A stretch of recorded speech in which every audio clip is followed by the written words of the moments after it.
I'd like to call this meeting to order. Welcome to meeting number 79 of the House of Commons Standing Committee on Foreign Affairs and International Development.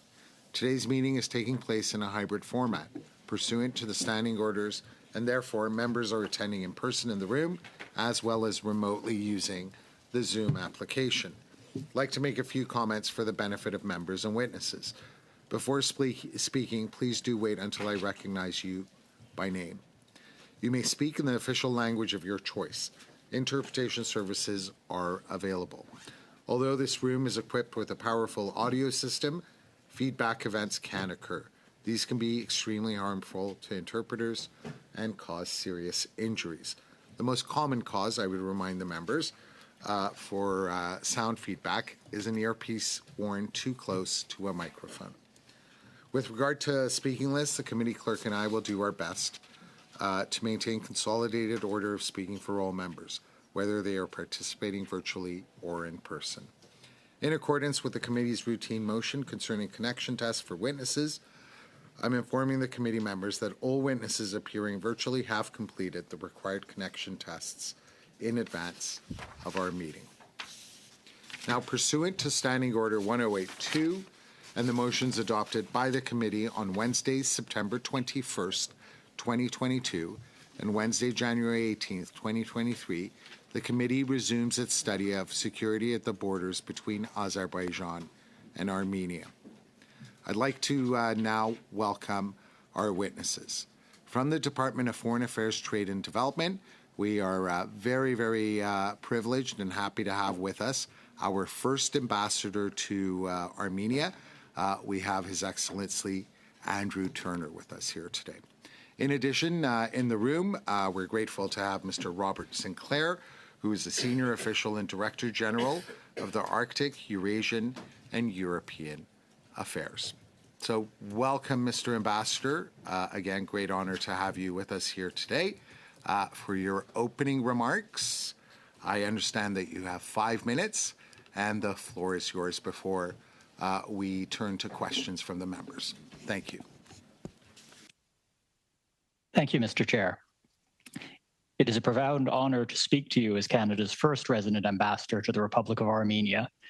I'm grateful to the committee for the flexibility in allowing me to appear virtually, given that I only recently arrived in Yerevan and there is much work to be done on the ground at such an important time. Having begun my public service career as a parliamentary page, I commend Parliament for the opportunities this program offers to young Canadians. Global Affairs Canada is closely monitoring the situation in Nagorno-Karabakh and remains deeply concerned by the rapid deterioration of the humanitarian conditions arising from the events of the past year. The 10-month blockade, Azerbaijan's September 19th military operation, and the mass forced displacement of Nagorno-Karabakh's population. C'était le 19 septembre. It was on September 19, 2023, that Azerbaijan launched a military operation against the separatist military in the Nagorno-Karabakh region. On September 20, the de facto authorities of Nagorno-Karabakh announced their acceptance of a ceasefire proposal by Russian peacekeepers based on Azerbaijan's maximalist objectives. Following the military operation, there was a mass exodus into Armenia of ethnic Armenians who, after 30 years of conflict and the blockade of the past 10 months, feared remaining in Nagorno-Karabakh. According to UNHCR's latest emergency update, 100,632 people have arrived in Armenia, which is nearly all of the estimated 120,000 ethnic Armenians of Nagorno-Karabakh. We commend the government of Armenia for their effective response to the surge of refugees, over 80% of which have now been temporarily placed within host communities across the country. United Nations agencies launched a $97 million appeal to help 231,000 people, including refugees and the host communities that support them. Initial interventions focused on the refugees' most immediate needs, notably shelter, but the emphasis is now on long-term needs. In support of these efforts, Canada has joined the international community in responding to the government of Armenia's call for assistance. Canada announced a combined $3.9 million in humanitarian assistance to support refugees from Nagorno-Karabakh through the ICRC, UNHCR, and other organizations. On October 26, Prime Minister Pashinyan announced his hopes that a negotiated peace agreement and an establishment of relations with Azerbaijan could be reached within months. Earlier today, he reiterated to Parliament that peace and normalization with Armenia and normalized relations with Turkey are his objectives. Canada supports these goals. Canada has consistently called for a permanent cessation of hostilities and calls on all parties to meaningfully engage in dialogue to reach a comprehensive negotiated peace treaty. Canada promotes the principles of the non-use of force, the territorial integrity of both countries, and of self-determination. A peace agreement must now also guarantee the right of the displaced population to return to Nagorno-Karabakh and respect for their property and human rights. Afin de contribuer à parvenir à To help reach a peace agreement, various mediation initiatives have been undertaken in recent years. But after the Second Karabakh War in 2020, the efforts of the Minsk Group came to a halt. Since then, several unofficial processes have been launched to support peace talks between Armenia and Azerbaijan, including those led by Russia, the EU, and the United States. And most recently, the October 5th meeting between Armenia, the European Council, France, and Germany in Grenada. On October 23rd, the foreign ministers of Iran, Russia, Armenia, Azerbaijan, and Turkey met in the 3+3 format in Tehran to discuss developments in the South Caucasus. By Minister Joly of the Canadian Embassy in Yerevan on October 25th, Canada is now better placed to engage with Armenia's government and communities and to meaningfully contribute to international efforts to support democracy, peace, and stability in the region. During her visit, Minister Joly also reiterated Canada's support to Armenia in response to this crisis, announced additional humanitarian assistance, visited the EU observer mission, and met with the Armenian government, including Prime Minister Pashinyan, civil society, and directly with people who were forced to flee Nagorno-Karabakh to hear their stories. The minister was accompanied by members of opposition parties, further highlighting the broad base of support for Armenia at such a difficult time. Canada's ongoing support and the decision to open an embassy in Yerevan have been warmly welcomed by all our Armenian interlocutors and our like-minded partners. Continuing to monitor developments with regards to Nagorno-Karabakh, Armenia-Azerbaijan relations, and the broader regional situation will be an important focus for the embassy. I and my team remain at the committee's disposal, and I will do my best to answer any questions that you may have. Thank you, Mr. Chair. Thank you very much, Mr. Ambassador. We now turn to the members for their questions. The first member is MP Abul Taif. You have 6 minutes. Good morning, Your Excellency, and thanks for your presentation. I think you gave us a very clear picture of what happened in the last development there, where there were over 100,000 people, Armenian, went back to Armenia for protection, more or less. 80% were hosted by house communities, and 20% remain where? Are they in proper camps? Are they, what's the situation for these 20%, almost 20,000 people? If you can feed us on that, please. Thank you, Mr. Chair. Now, the vast majority of people have been accommodated in housing, so again, taken in by family, friends, and the government is also engaged in efforts to find temporary accommodation. But none of this is requiring the use of tents or anything of that nature. Everyone is being accommodated in more permanent structures. In some cases, these are limited, again, places with small rooms, but it is at least providing some shelter to keep people out of the elements as we move closer into the winter weather. You've mentioned the short-term and the long-term solution for this. Calling the history, it could take years for this thing to settle. How do you envision the future as far as returning these people and back to their homes? And what is the guarantee? Who's going to guarantee for these people the safety and security if at one point they will need to return back, or they can return back to their homes? Mr. Chair, I'd say there are two elements to this. First of all, Canada and the rest of the international community have been very clear that the right of the people to return to Nagorno-Karabakh must be respected, and that they must have a free and unconstrained choice to return either permanently or to return if they wish to collect more of their property. The government of Armenia has indicated that it is also in making every effort to accommodate all of the population that wishes to remain in Armenia and is requesting support from the international community as it develops plans to take in what is a very significant number of people for a country with a small population base. Well, Iran and Turkey, they're major players in the region, as well as, of course, Russia. Our relationships with Russia is not the best.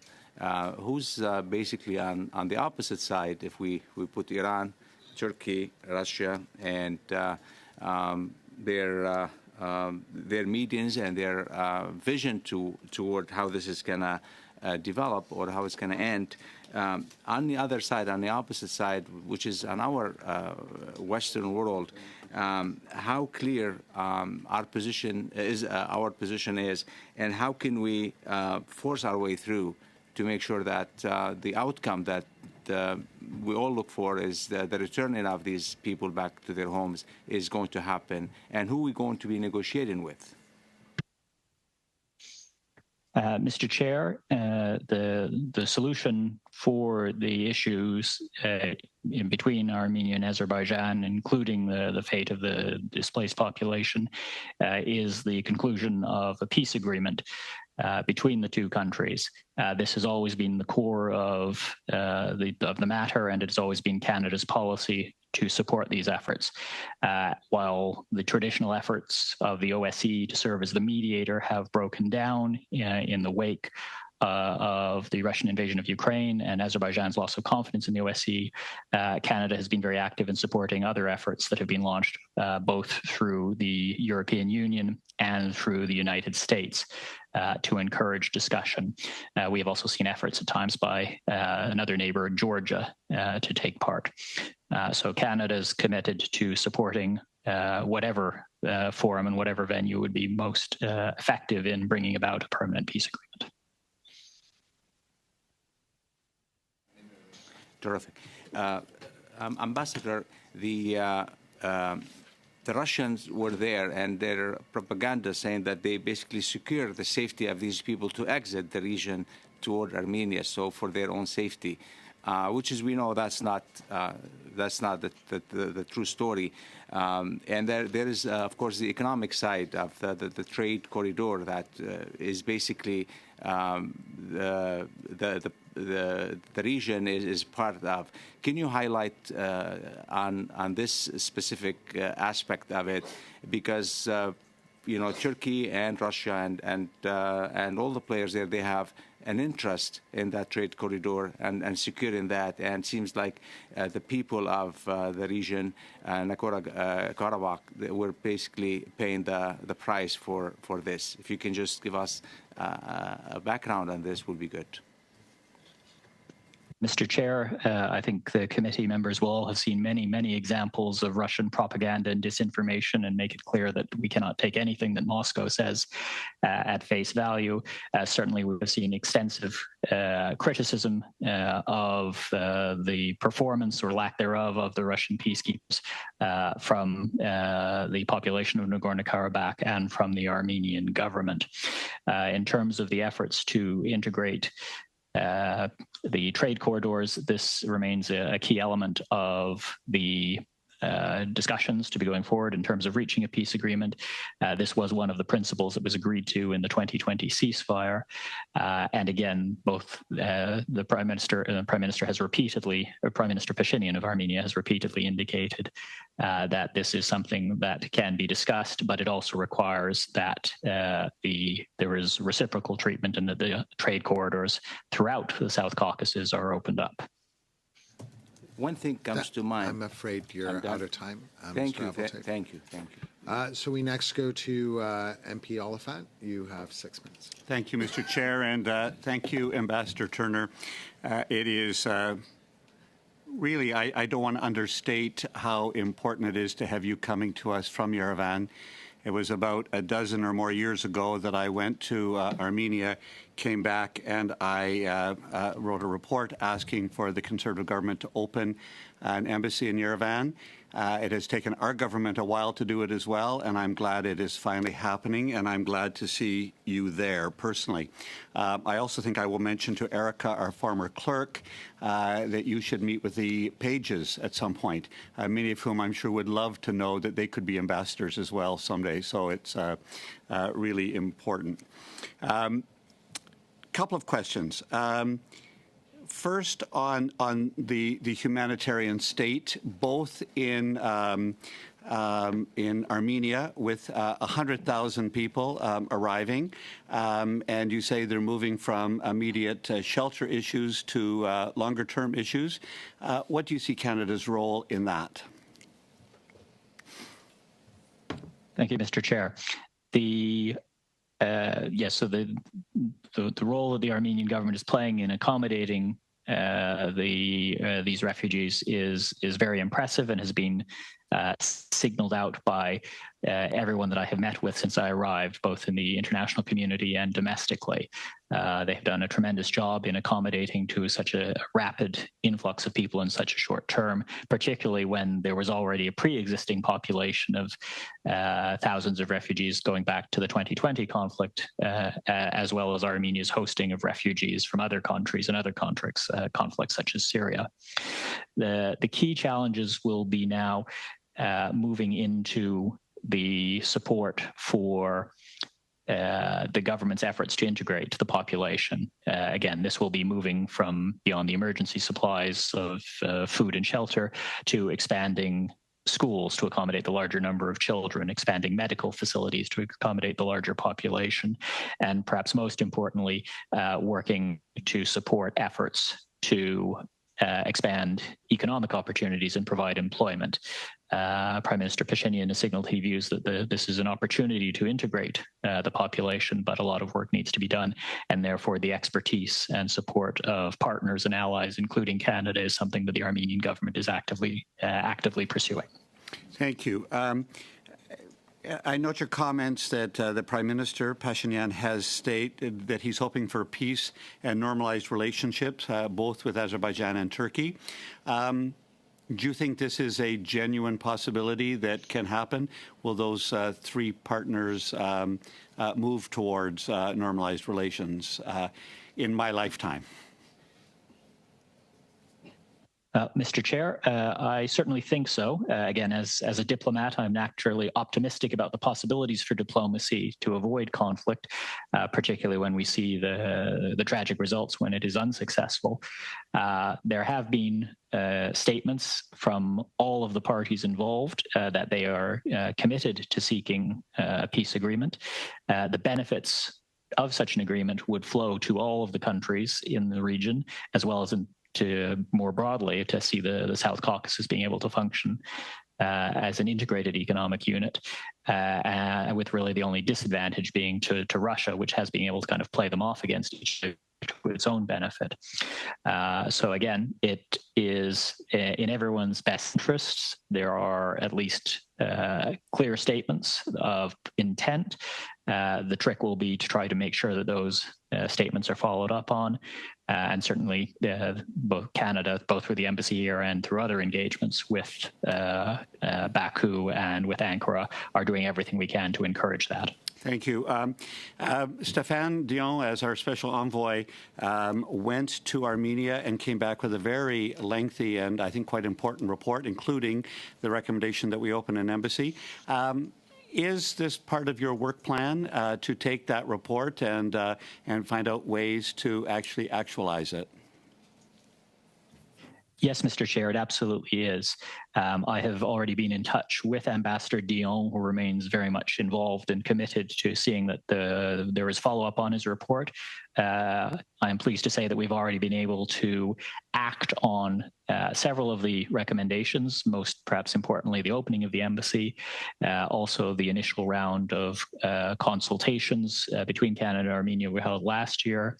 In terms of engagement with civil society, we have been able to approximately double the funding for the Arnold Chan Initiative for Democracy under the Canada Fund for Local Initiatives since its inception back in 2018. So we're now at about $230,000, funding up to now 6 projects. So we're not yet at the stage of the 10 to 15 that Ambassador Dion recommended, but we have made significant progress in that direction. And now with myself and the embassy team on the ground, we very much intend to engage further on advancing the other recommendations as well.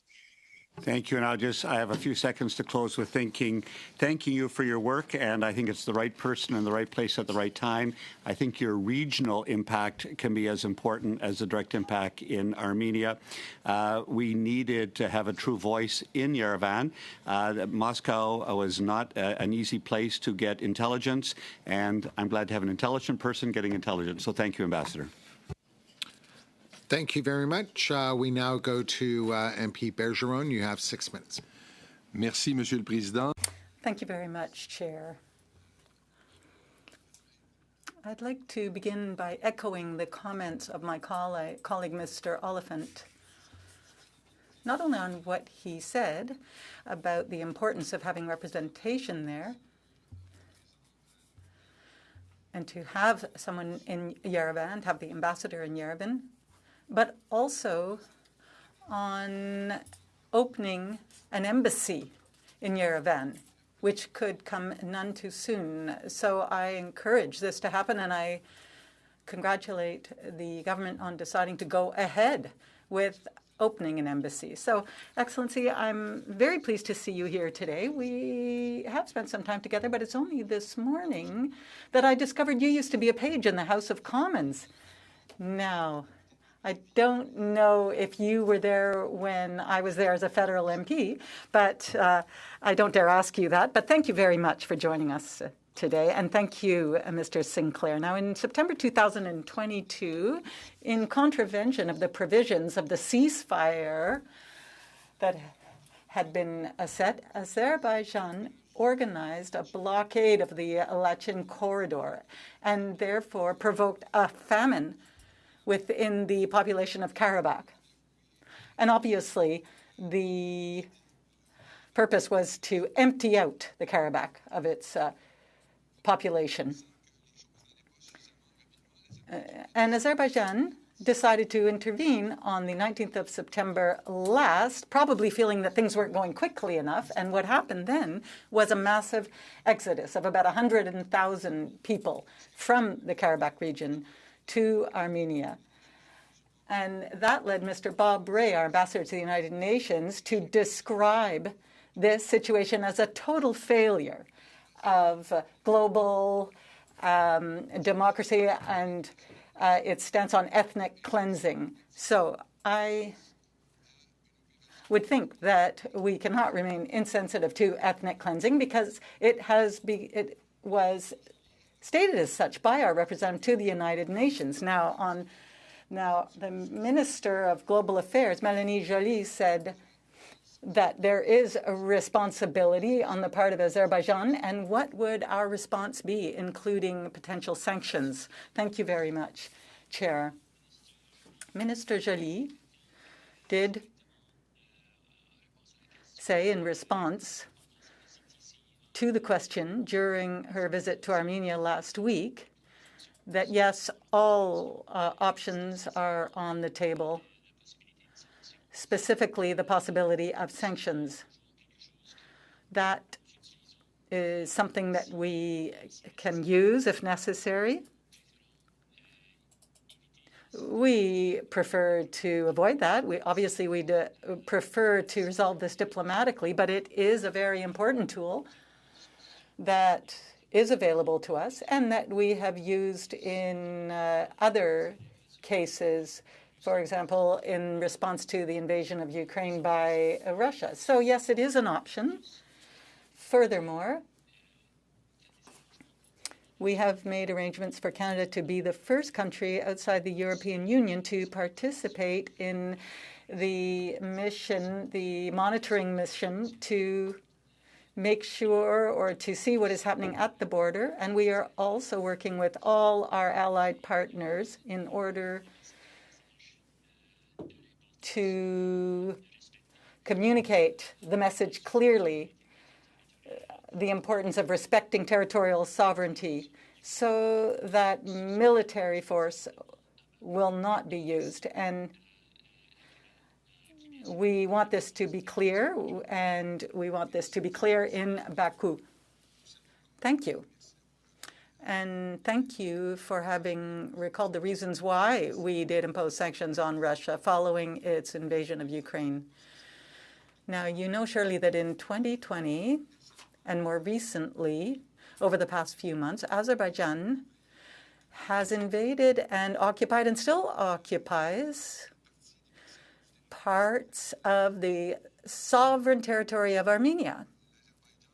Therefore, Azerbaijan did not simply limit itself to the autonomous region of the Karabakh, which is on its territory, but it also decided to invade parts of Armenia's territory. And I believe that that requires, on the part of the international community, given the ethnic cleansing as recognized by Ambassador Bob Rae, especially considering that, we need to act. Now, that said, Your Excellency, you obviously are hopeful that we'll be able to reach a peace agreement, or rather that Armenia and Azerbaijan will be able to reach a peace agreement along with Turkey. So I'd like to acknowledge your hope. But in the event that there were a peace agreement, what do we do in the meanwhile to ensure that Azeri families don't end up taking over homes of Armenians in the Karabakh region? And thereby, we end up with something that is carved in stone and that is not changeable. So that's my first question. Second, what guarantee do we have on the part of Azerbaijan that cultural goods and works that go back decades in the Karabakh will be protected? If you could respond to the two questions in 30 seconds, we'd be grateful. Étant donné qu'il y a eu Given that there have been more than 30 years of conflict, there is much information that is very unclear about the exact borders of both countries. So that is why we are looking for a permanent peace agreement so that these kinds of issues can be resolved, including the protection of homes and cultural sites. Canada supports those efforts and supports the negotiations in fora such as UNESCO, among others. Thank you. We next go to MP McPherson. You have 6 minutes, and the floor is yours. Thank you very much, Mr. Chair, and thank you very much, Your Excellency, for being here today. It's very important that we get this testimony from you, and it's exciting to know that you are there, that you're on the ground, and that the embassy is open.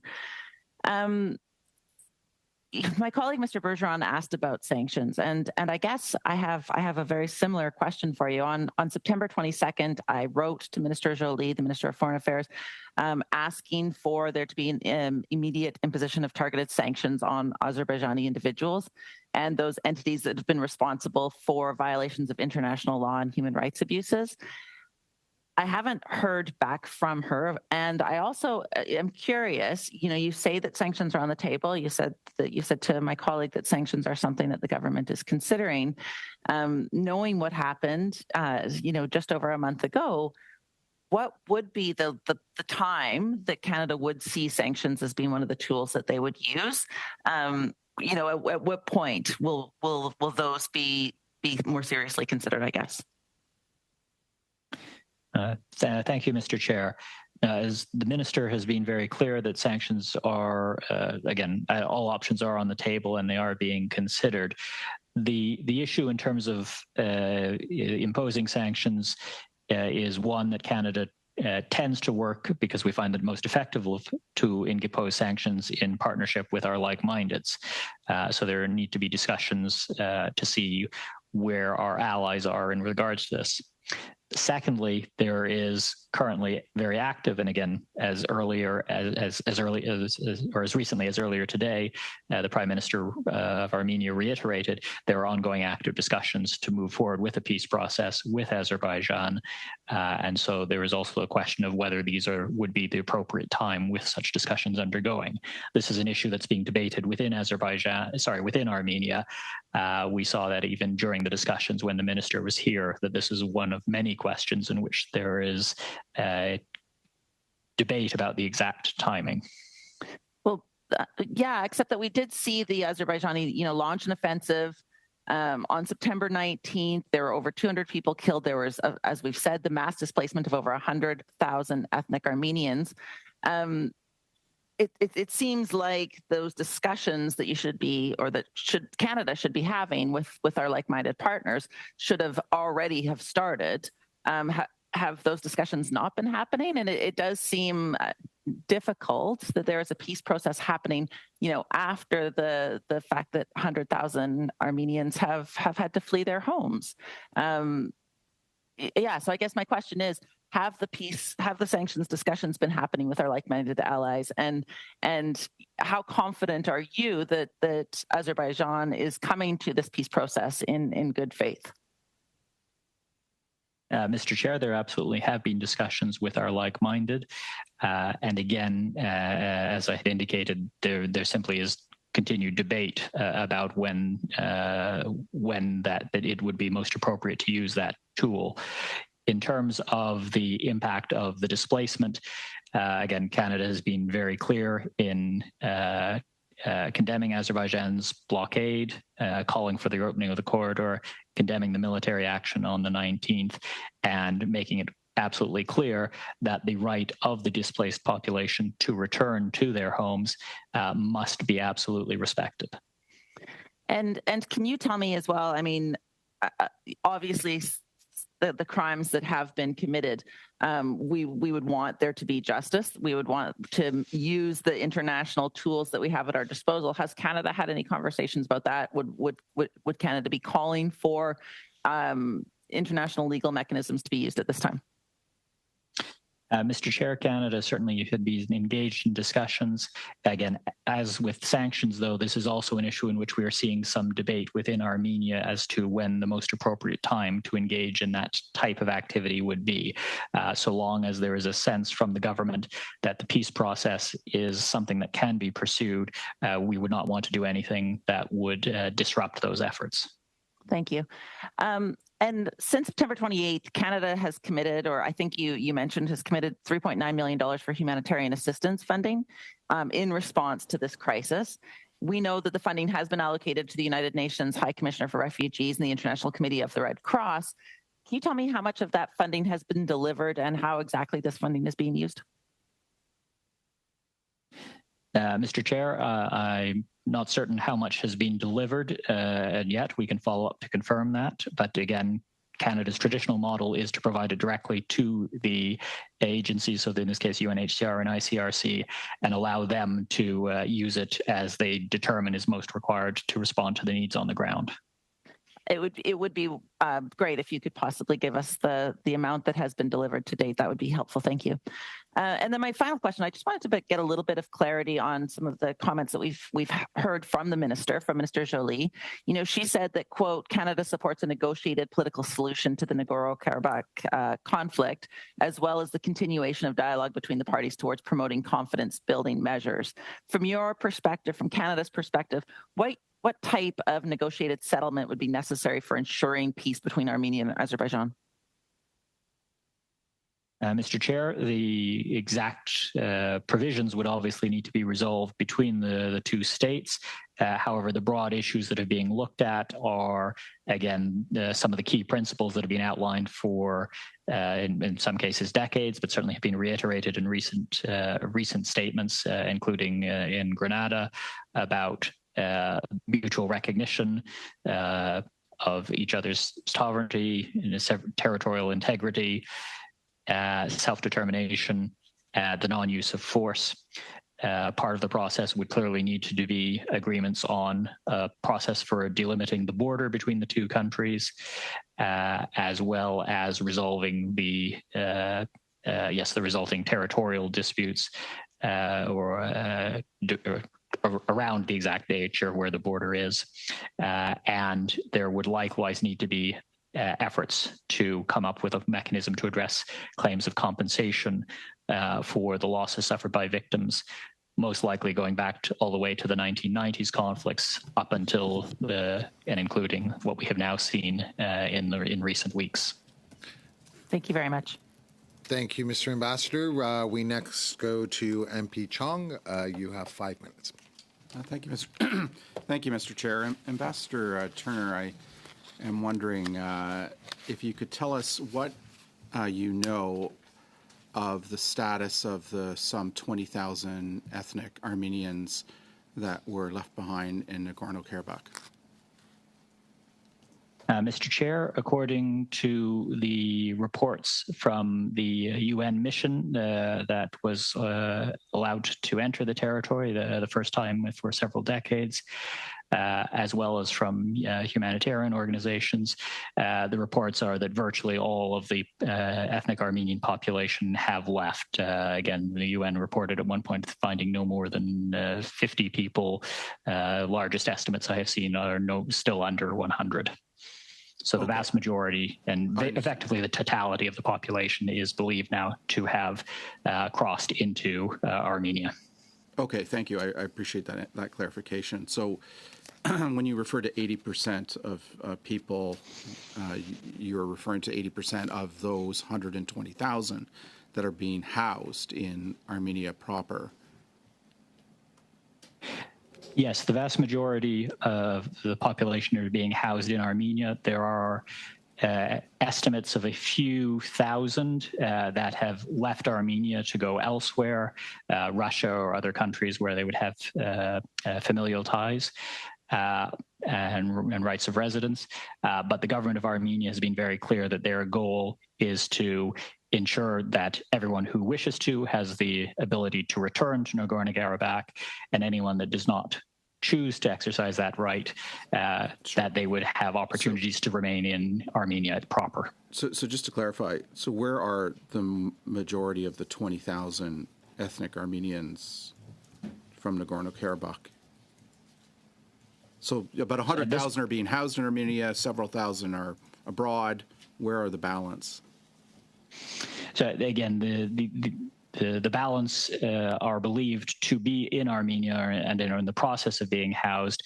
It's simply a matter of some of the estimates and figures being updated as the UN gets more information from the government. Now, the so-called president of Nagorno-Karabakh's de facto government signed a decree in late September, early October, dissolving all of the institutions of that separatist government. Does that signal that the 120,000 ethnic Armenians have no intention of returning to Nagorno-Karabakh? Mr. Chair, from the discussions that we had directly with some of the refugees during Minister Joly's visit, there would be a strong desire from people to return if they felt that they could do so in safety. At the current time, given everything that's gone on, they are not convinced that that will be possible. However, as such, the majority of people are working on the expectation of staying in Armenia rather than being able to return in the near future. Understood. Both the Armenia and Azerbaijan have indicated in recent weeks, in recent months, a great deal of optimism about a negotiated peace treaty between Armenia and Azerbaijan. Maybe you could talk a little bit about how important and how much of a barrier that negotiated peace treaty will face in light of the right of return of the 120,000 ethnic Armenians. Mr. Chair, thus far there has not been any indication or statement from Azerbaijan that they would be opposed to the right of return.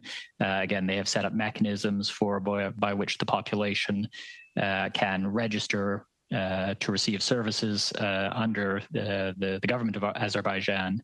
The issue is much more likely to be the lack of trust and fear for safety that has built up over the last several decades of hostility and the most recent events as well. There is also the question of displaced populations from the 1990s conflicts of Azerbaijan. So this will also be very much part of the issues that will need to be resolved in a peace agreement. Just a very quick final question. The 120 ethnic Armenians in the Republic of Armenia, what is their citizenship status vis-a-vis the Republic of Armenia? Are they considered Armenian citizens as well as Azerbaijani citizens?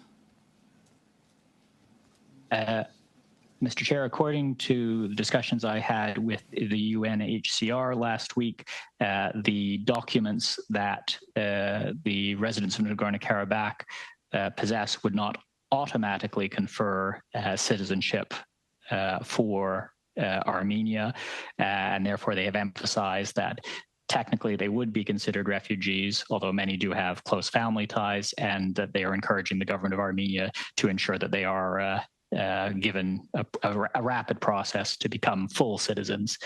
This is largely a matter of technicality, given the close ties and that exist between the communities, but the UNHCR has specified that some work would need to be done to naturalize them as Armenians.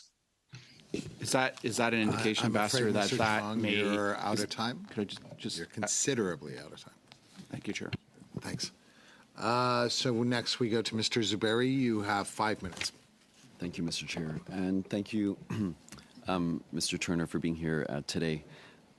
I would like to pick up on a theme that has been brought up in the testimony so far around sanctions. And this is an important tool that we use to promote peace and security around the world, as I'm sure you're very well aware.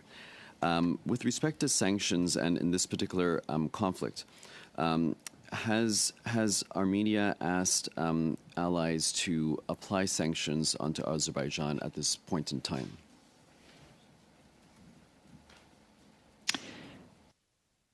Mr. Chair, there's, as I've said, there seems to be considerable debate within Armenia as to whether or not sanctions should be applied at this time. We certainly have seen calls for support and for action, but there are debates that are taking place on a range of questions: sanctions, CSTO membership, accountability processes, and again, we're seeing debates existing within Armenia itself as to what mechanisms could be usefully pursued and what the best timing to do so. And again, there is a strong sense that the major emphasis should be on reaching a negotiated peace agreement.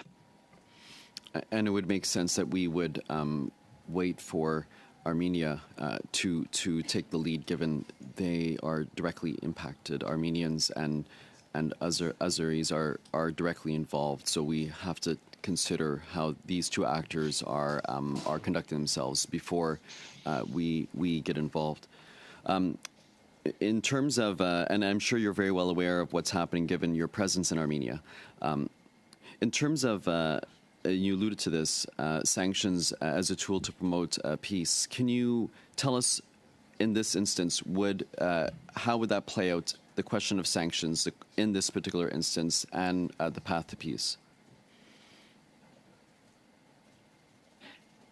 Mr. Chair, the pursuit of sanctions right now would risk disrupting the ongoing efforts at peace.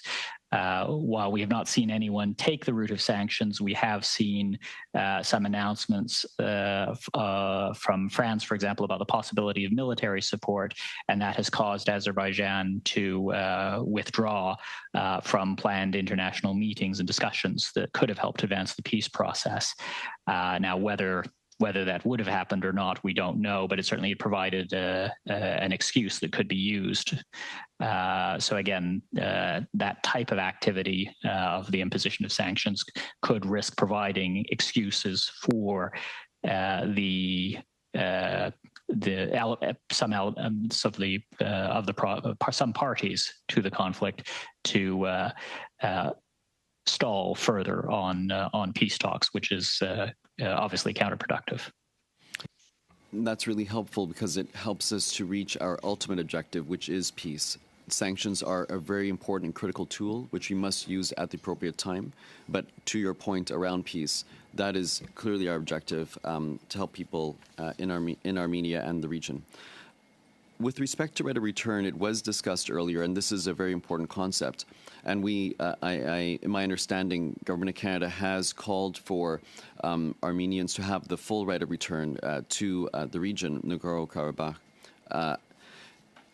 We also know, as you said, there are close ties.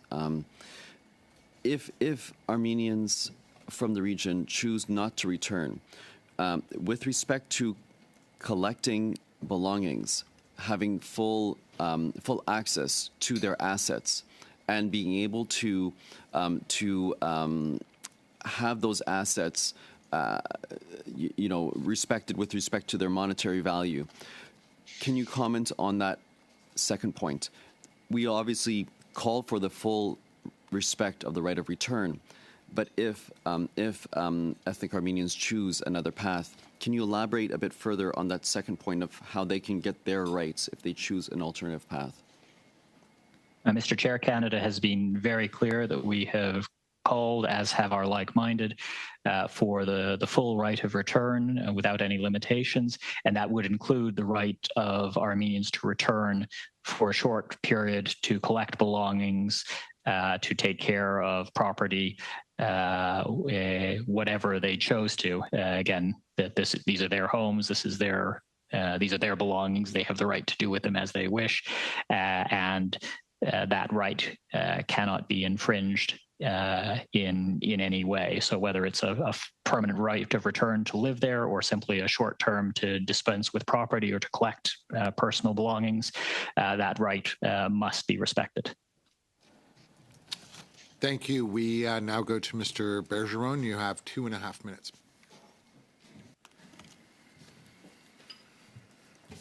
Merci, Monsieur. Thank you, Chair. Your Excellency, I believed you used the word pretext on the part of Azerbaijan to decide to withdraw from a meeting on a peace treaty. Now, I think then we should question the actual will on the part of Azerbaijan to reach a sustainable peace in the region. And I also think it's passing strange to point the finger at France, which has been the only real support for Armenia over the past few years, because it established a diplomatic mission in what would be the corridor between from Azerbaijan, and it has provided Armenia with weapons in order to help it reestablish a true balance, a true security balance, to dissuade any future intervention on the part of Armenia that might be actually emboldened by its military success, which I should point out that was helped by actual Canadian technology using Bayraktar drones that Turkey provided to Azerbaijan without even informing Canada. Now, I'm going to close up that parentheses for a moment and come back to the issue of the current government's stance in Armenia. You're probably aware that Pashinyan's government is under considerable pressure. You were responding to my colleague Abu Tayyib's question regarding disinformation. So I'd like to hear you comment further on that. Thank you. To the chair, none of my comments were meant to criticize France. It was simply an example. There have also been efforts on the part of Azerbaijan's there have also been criticisms on the part of Azerbaijan towards the European Union. And we obviously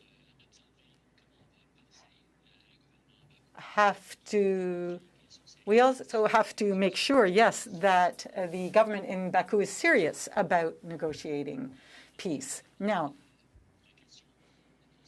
in response to your question, obviously there has been a considerable amount of disinformation regarding Pashinyan's government.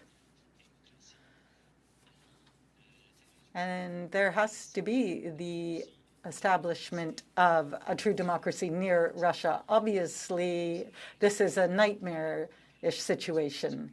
We have seen various military operations on the part of Russia against other countries, for example, Ukraine and Georgia. So it is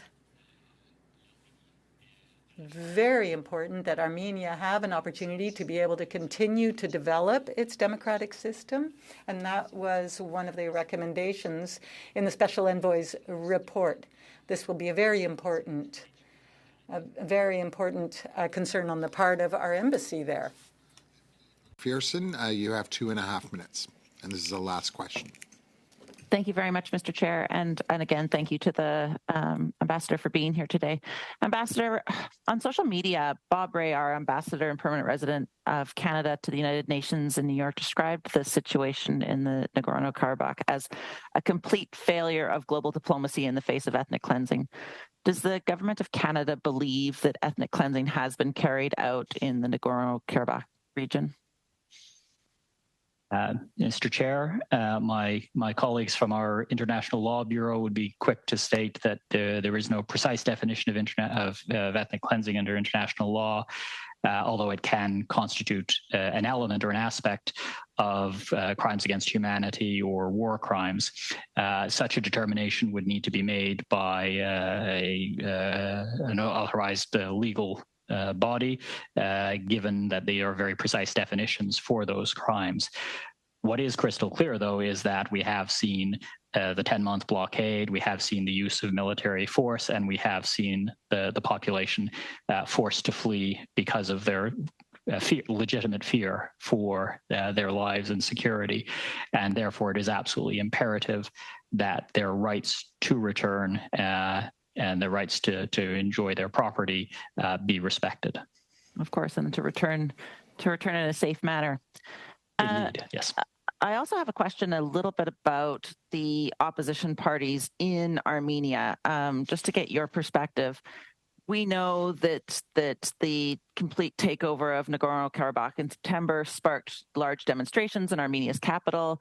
Some protesters were calling on the Armenian prime minister to resign because of his perceived failures. Can you talk a little bit about how the opposition parties are reacting to the events of September? Mr. Chair, the opposition has indeed been very critical of Prime Minister Pashinyan for several years, again, very critical going back to the 2020 conflict. The government, however, has not only successfully been re-elected in 2021 on the basis of its commitment to democracy and reform, but it is also generally being perceived as having done very well in responding to the humanitarian crisis, in providing shelter. And as a result, we're not yet seeing sustained mass demonstrations. So again, there were protests in the initial aftermath, but that has not yet been sustained to a significant degree. And so whilst there continues to be opposition, it is again being expressed through debate in Parliament rather than through large street demonstrations. Thank you very much, Your Excellency. Thank you, Mr. Chair. Thank you very much. At this point, and now being a minute before noon. I will thank Ambassador Turner for having made himself available to us. I'd also like to thank Mr. Sinclair. We're very, very grateful for your time and your expertise. Now we will suspend for approximately 5 minutes, just to allow the second roster of panelists to appear before us. Yes, Mr. Bergeron. J'ai simplement une question, Monsieur le Président. I have a question, Chair. Did we offer Your Excellency and Foreign Affairs officials to meet with them for 2 hours, or were there any reservations on the part of our officials to remain for the entire committee? Members previously indicated, for the next panel, we're hearing from 4 different witnesses. Non, c'était pas ça la question, Monsieur. That wasn't my question, Chair. My question was whether or not we asked His Excellency and officials from Foreign Affairs to be able to appear for 2 hours at committee. And were there any reservations on their part to appear for 2 hours? Mr. Bergeron, if you recall, when this matter was discussed with all of the members, it was agreed that for the first hour we would have the ambassador, and for the following hour we would hear from various experts. So initially, when the clerk did reach out, she asked for an hour. Merci. Thank you. We'll suspend for approximately 4 to 5 minutes.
We'll now resume our meeting in the study of security at the borders between Azerbaijan and Armenia. I'd like to welcome 4 witnesses, 2 of which are here with us and 2 of which are joining us virtually. First, we have Professor Jean-François Rattel from the University of Ottawa. We also have Professor Jeff Sahidio from Carleton University. We have Professor Christopher Waters from the Faculty of Law at the University of Windsor. And finally, we have joining us today Ms. Olesia Vartanyan, the Senior South Caucasus Analyst. So each of you will be provided 5 minutes for opening remarks. However, given that we are hearing from 4 witnesses, timelines are going to be very, very short. So if I hold this up, I would ask that you conclude within 20 seconds. So that having been said, we will first go to Professor Rattel. The floor is yours, and you have 5 minutes. In September 2023, Azerbaijan launched a new military offensive to retake the breakaway region of the Nagorno-Karabakh. Although in violation of the 2020 ceasefire, the operation was designed to take over the region, while Russia remained bogged down in Ukraine and mainly uninterested in fulfilling its mandate as a peace guarantor. After swift Azerbaijani military victory over Armenian separatists, 120 ethnic Armenians fled, fearing for their life. The scale and swiftness of this potential ethnic cleansing is reminiscent of what happened in former Yugoslavia in the 1990s. Rather than being driven by mass murder, the situation is the result of years of mistrust and fears between the 2 ethnic communities and the Azerbaijani government. If some cases of potential war crimes, including extrajudicial killings and the destruction of heritage sites and civilian properties, were documented during the 2023 military operation, the ethnic cleansing was mostly the result of a horrible choice ethnic Armenia had to make in the chaos of Azerbaijan military operation, meaning surviving in Armenia or leaving their ancestral homelands. Although the Azerbaijan government guaranteed the safe return of Armenians to Nagorno-Karabakh as Azeri citizen, coming back to the status quo antebellum appear almost impossible. First, ethnic minorities fear potential violence and ethnic hatred from security forces as well as newly relocated local citizen Azerbaijani. Years of ethnic tension in the region has now drastically transformed the relationship between Azeri and Armenian. Secondly, Azerbaijan remains far from a functional liberal democracy, adopting a very repressive approach against opposition forces and journalists in general. The rule of law that in theory could support the protection of Armenians remain institutionally weak, even maybe non-existent. Furthermore, the Aliyev government has proven unwilling to protect Armenians in the last years and before. Before the 2023 military operation to retake the Nagorno-Karabakh, the Azerbaijani government imposed a blockade of the Lachin corridor, the only road to reach the Armenian enclave after the 2020 ceasefire. The region suffered the de facto blockade, starving the Armenian population and denying them the right to survive in Karabakh for several months. The lack of international reaction and involvement after the 2020 war and the most recent 2023 military operation has emboldened the Azeri government. Rather than looking for peace, there's fear of an extension of the military conflict to Armenia, most likely in southern Armenia, in the province of Syunik. The military occupation of the Zengezur corridor would create a land bridge between the newly controlled Nagorno-Karabakh as well as the Nakhichevan. So when we're discussing about peace processes in the region, we're discussing about a risk of escalation that would involve war of conquest, war of aggression on the side of Azerbaijan, as well as the potential alliance between Ankara and Baku. As policy recommendation for the government of Canada should support Armenia's ratification of the Rome Statute.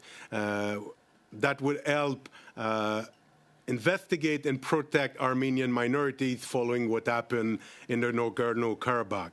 The role of the ICC, the International Criminal Court, would be to prosecute criminal action that happened in the Nagorno-Karabakh, similarly to the case we have witnessed in Bangladesh and Myanmar in the last recent years, meaning that although Armenia and Azerbaijan are not part of the International Criminal Court and have not ratified the ICC, status of refugees in Armenia could fall under the ICC jurisdiction if Armenia ratified the Rome Statute in the upcoming year, leading to a potential referral of the case of the ethnic cleansing in Nagorno-Karabakh to the ICC if Azerbaijan is unwilling or unable to prosecute the crimes committed.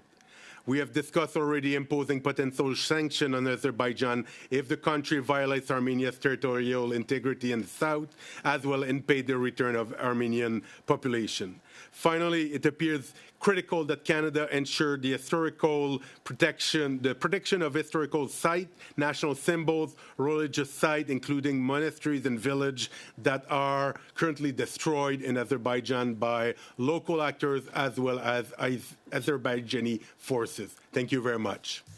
Thank you very much, Professor Rattel. We next go to Professor Sahidio. You have 5 minutes. Thank you very much for the invitation to speak. I will say that the situation in the South Caucasus is extremely fluid and unpredictable, and much is going to depend on what the stronger powers in the region do. So Russia, Iran, but primarily Turkey, and how they see their interests served by relationships between Armenia and Azerbaijan.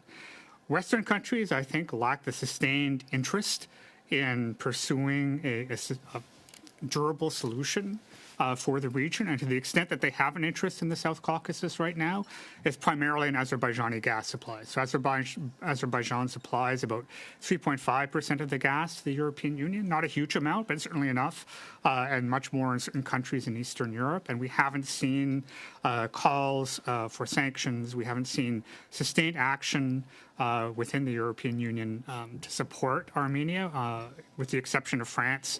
But any arms supplies that France will give will take years to get to Armenia. The opening of Canada's embassy in Yerevan is welcome, as many Armenians hold positive feelings about the West. It can allow us to play a humanitarian role on the ground. But one thing I think we need to focus on in the near future, and one opportunity that Armenia has right now, is to start to build sustainable democracy, to build a state that has active NGOs, supports the rule of law, independent judiciary, LGBTQ rights, women's rights, and I think those are roles that the embassy can play. I will agree, as the ambassador said, that the Armenian government has done an excellent job in taking in the 100 or so thousand refugees. This is a country of 3 million. This is not an insignificant addition. But also there are many villages in Armenia that are depopulated now, young people who have left for Russia, who have left for the West, people who have died in the war, especially in 2020. And the Armenian country needs our support, our economic support, our support to build a sustainable state above and beyond what happens in Karabakh and in the south. But as Professor Rattel signaled, this question of what Azerbaijan will do with Turkey's support is open.